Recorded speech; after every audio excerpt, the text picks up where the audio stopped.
Moja sestra 20. juna ujutru se budi i kreće za posao. Dok se spremala da krene na poslu, ona se onesvestila jer je iskrvarila. Otac je pozvao hitnu pomoć koja tada nije htela da dođe.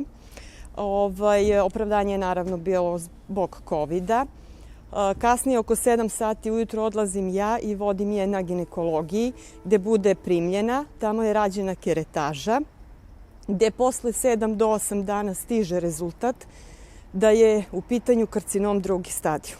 To se sve izdešavalo 5. jula i naravno rečeno nam je da spremimo potrebnu dokumentaciju za operaciju. Operacija se odlaže zbog nedostatka anesteziologa jer nemaju dovoljno doktora za operaciju. Bićete pozvane za 2 do 3 dana, međutim tih 2-3 dana ništa se ne dešava. 8. septembra moja sestra ostaje u bolnici, operacija bude uspešno, posle 7 dana je puštena kući.